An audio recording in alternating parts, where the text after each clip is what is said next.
Yo, what is good YouTube? I am Richie Kim, and today I'm bringing you all the performance review on the Jordan Super.Fly MVP-L.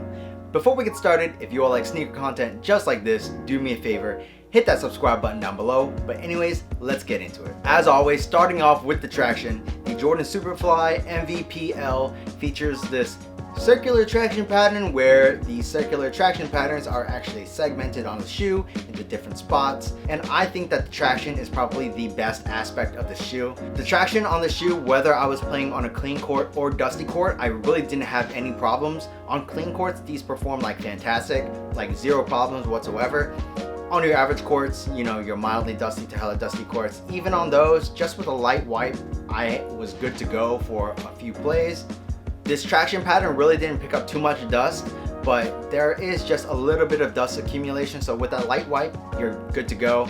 And traction, like I said, is probably the best part of the shoe. For traction on the shoe, I'm going to give it an 8.5 out of 10. So moving on to the cushion, I really can't give you the tech specs on the cushion because Jordan Brand and Nike really haven't released too much information on like the specifics of the cushion setup. On Nike's website, it's said to feature like 360 degrees of react or something along the lines of that, and I can't really feel it, which is kind of a problem. And this feels very reminiscent of the Jordan Super.Fly 7 2017 and the Nike Hyperdunk 2017. At first, when I did my first impression video, I was saying like maybe this gray part is the react foam, and like because this white part is super hard and I believe it's like rubber or super stiff foam, and I don't think this gray part is actually react because it doesn't feel like react. It's not soft at all.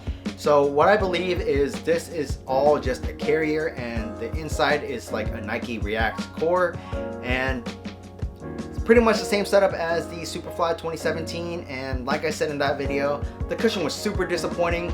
So in this shoe, cushion is also really disappointing. I really couldn't feel the react, and you know, that's pretty much the main reason I bought this shoe in the first place. I wouldn't say that the cushion is overall bad, but it's definitely not good. You do have responsiveness, but not really court feel. I can't really explain it. It just feels really awkward in the shoe. Overall, cushion was a huge letdown. So for cushion in the shoe, I'm just gonna give it like a 7.5 out of 10. So moving on to the materials, the Jordan Super.Fly MVP-L features a pretty much full synthetic leather upper where the tongue is like made out of mesh. And even though this is like supposed to be like a premium version of the Super.Fly, I really don't think it feels that premium in my opinion. The materials are super stiff at first and they do break in a little bit, but it's definitely not like the best feeling on foot. The mesh on the other side feels pretty nice.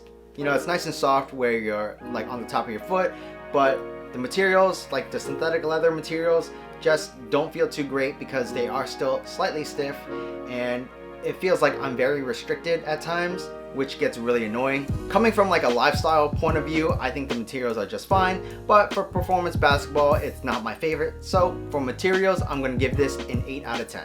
So moving on to the fit, I do think that these Jordan Super.Fly MVP-Ls run pretty true to size.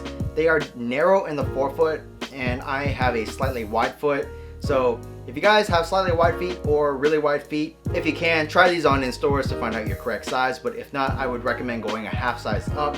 I went true to size, and there was a lot of pinching pain in the forefoot. At times, like I actually had to take off the shoes and switch to something else because it like cramped up my forefoot, so I couldn't continue playing in the shoe. The Super.Fly MVP-L is also a half booty upper, and it gives you a pretty decent fit, but it's definitely not one-to-one. I have a little bit of dead space up in the toe box area, and it does get annoying as well. Besides the dead space in the toe area, I would say that the fit is pretty good. It is just narrow, and you know, I would recommend going up half size if you guys have wide feet. But overall, fit was not too bad. It could have been better, but it's definitely not terrible. So for fit, I'm also going to give this shoe an 8 out of 10. So moving on to the support in this shoe was pretty good. I didn't have any heel slippage, as you really shouldn't because of this giant heel counter that's made out of the same material as the thing that's caging the other carrier on the shoe. And upon lateral movements, I didn't have any side-to-side movement on the footbed, which was also nice. Also, another thing about the support on the shoe is if you guys like the feeling of something around your ankles, then this shoe is for you. Definitely felt restrictive at times, especially combined with the materials used on the shoe. I'm not a fan of that feeling, but if you guys are, then you'll probably like how this feels around your ankles. I think the support in this shoe is probably the second best aspect of the shoe, but yeah, you know, support was pretty good. So for support, I'm gonna give it an 8.5 out of 10. The Jordan Super.Fly MVP-L retails for $140, and for $140, I would not really recommend this shoe.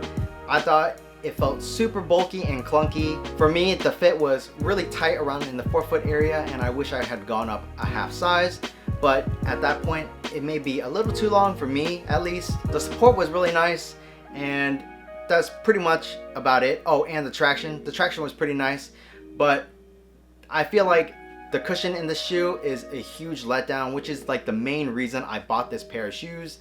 It feels very similar to the Super.Fly 2017 in like all aspects, except I feel like this shoe is more clunky. This shoe will definitely not be in my rotation since I'm done with the performance review. Just for 140 bucks, I would recommend getting something else. If you guys are going for a lifestyle use, I'd say go for it, but for $140, if you guys are gonna play basketball, I would recommend going with something else. That's pretty much it for this performance review. If you all like this video, do me a favor, hit that subscribe button down below, and also smash that thumbs up button for me, as it really does help me out.